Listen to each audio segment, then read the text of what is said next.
Hello guys. Hello everyone. Today I have nothing to say about pigeons. I'm working on my car. This is an engine swap or removal for a 2011 Chevy Aveo with automatic transmission. This is a quick tip. I couldn't find something on YouTube, so next time guys, when you want to remove the engine, just follow the simple steps, because I learned something today. I love to share it with you. We have three screws or bolts that secure the flexi plate on the converter, torque converter. So don't be surprised. They are three only, as you can see.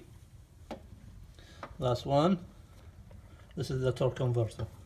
That's two. That's three. Most of the cars have 4 or 5 bolts, 4 in general, but this one has 3 only, so don't be surprised. Here there is a plate here. Let me put a light on it, because this guy was notorious for me. You see that one?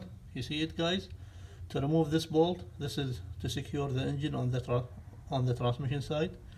To remove it, you have to remove this one here, the first one, that one.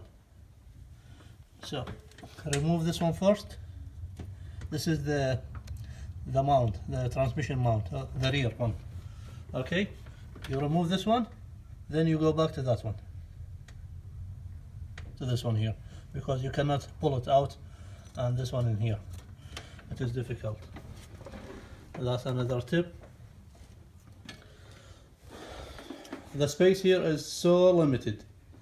The space in here is so limited. I removed the bolt in here. This is the AC, the pressure line for the AC. So I was able to wiggle it left and right. But don't push a lot, because this one goes all the way to the evaporator, the inside one. So make sure. The AC compressor is still here. I'm not gonna lose the freon. That's the power steering pump. This is the power steering pump. Before I started, I took all the fluid out. So this is the reservoir for the power steering. The radiator, I removed the fan, but the radiator is still here. Both radiators, the front AC radiator and the coolant radiator. I'm supporting the transmission right now. There is a jack under it. Okay, let's go to the quick tips that will help you, because the space here is very, very narrow. Okay, there is no space at all.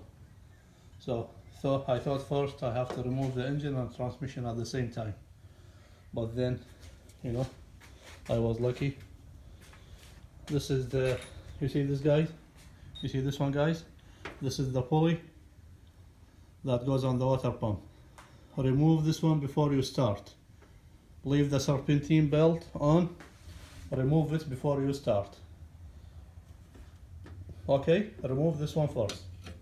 Before you remove the engine mount and all other stuff, you start with this one. This is it's very necessary to remove it, because the space here is limited again.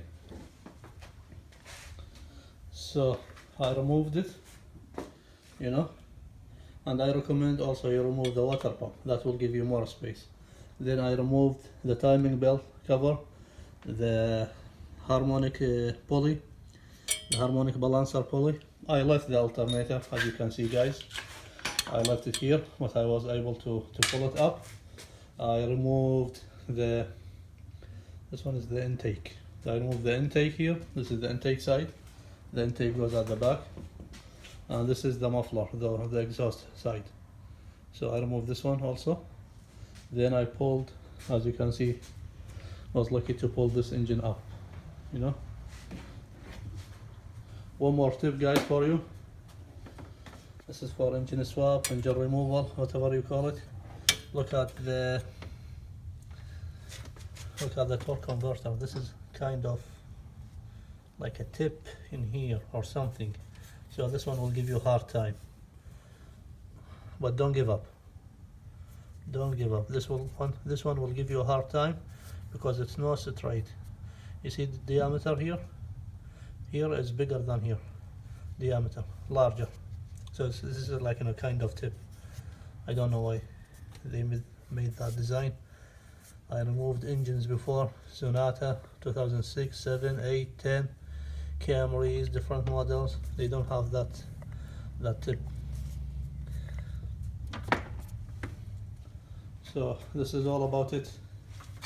Although it's an aerospace, but it took me like one day and night. I remove it.